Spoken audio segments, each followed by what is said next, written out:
I've got a friend whose name is Buck, and I'd like to tell you a little bit about him.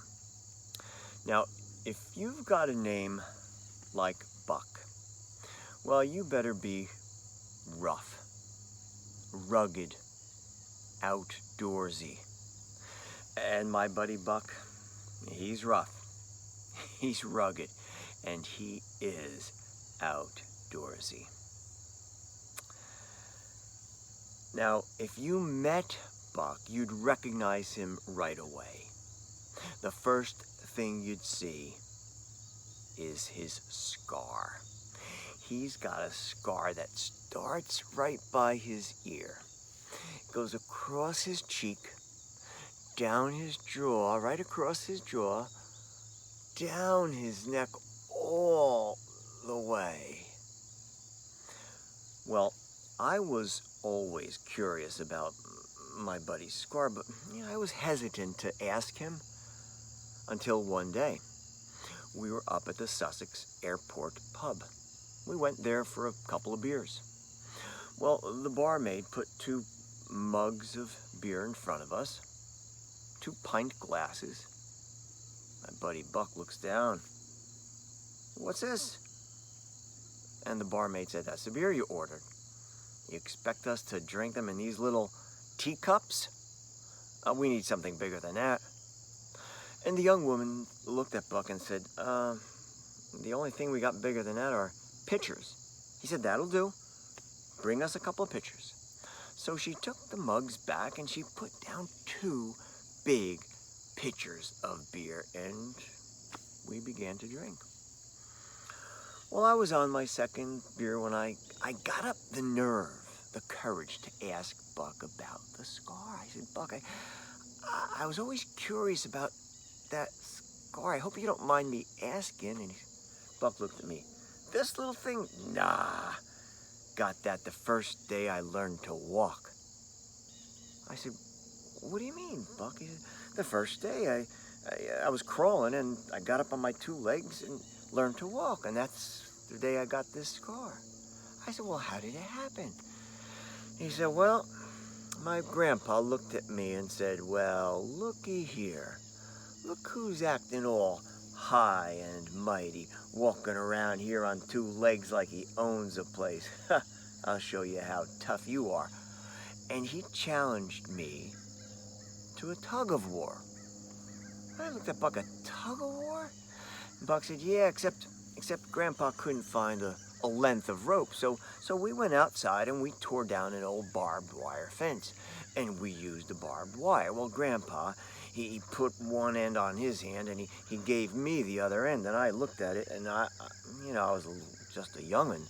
I didn't know exactly what to do, and Grandpa gave a great big yank, and that barbed wire went right across my face, and that's how I got cut up like this." I looked up at Buck and I said, "Buck, that's terrible. Your grandpa did that to you?"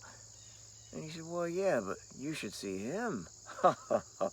Once I got my wits about me and figured out what was going on, why, I went after Grandpa. I tackled him. I got that barbed wire. I wound it around and around. I tied him up with it. You should take a look at him now. Oh, he's a mess. Well, I couldn't believe what I was hearing. Well, after a while, I decided to ask Buck about the other thing. I didn't tell you. If you met Buck, you'd notice he uses his hands to gesture a lot, and you'd notice that he's got 2 fingers missing on his right hand. So I asked him. I said, "Buck, would you mind? I hope you don't mind telling me about how you lost your fingers?" He says, This happened the first day of kindergarten." I looked at him. I said, "The first day of kindergarten?" He said, "The first and only day of kindergarten.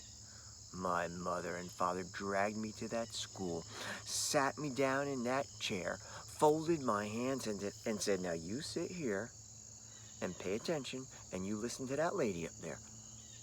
Listen to that lady up there." Well, when they left and that schoolmarm turned her back, I jumped out the window, ran away, got up to the Appalachian Trail over there in the Great Smokies.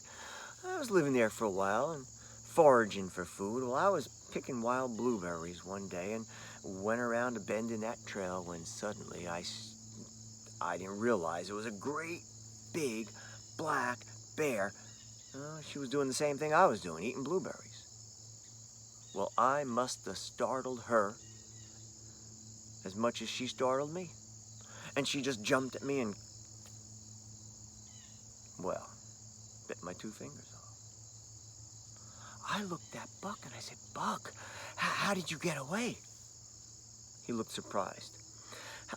How did I get away? What do you mean? He said, "Once that bear took my fingers, I got so mad, I went after her. I tackled her to the ground. I had my hands on her neck. I was squeezing the life out of her when I heard, oh, the most pitiful, whining, crying sound I ever heard in my life. And I look up, oh, there were 2 baby bear cubs just looking at us and crying and crying. And that's when I realized this must have been their mama. So I had to let her go. Well, I was amazed listening to Buck tell me these stories. Now, there was one more thing I wanted to know about Buck. You see, Buck, if you met Buck, you'd recognize him in a minute, because when he walks, he is the most bow-legged man you have ever seen in your life. If you shot an arrow at Buck, it would go right between those legs. So I asked him about that. I said, "Buck, you're pretty bow-legged. Were you born that way?" He said, "No. Happened the first day I got myself down to the ocean. I wanted to see those waves that everyone was talking about. So I walked down there to the ocean, and on that day, there was a big commotion. Some great white shark had come close to shore, and it was attacking this guy. I jumped in, and I dragged him out, and then I went back after that shark. I jumped onto that shark, and I was riding him, and he took me right out to the ocean. I wouldn't let go, and that shark was taking me under the water and up and under the water and up. And, well, he had me halfway out to Africa before I was able to control him and bring him back and drag him out of the ocean. And, well, once I got my land legs again, I looked at my legs were bowed. They've been that way ever since. Well, I couldn't believe these stories my friend Buck was telling me.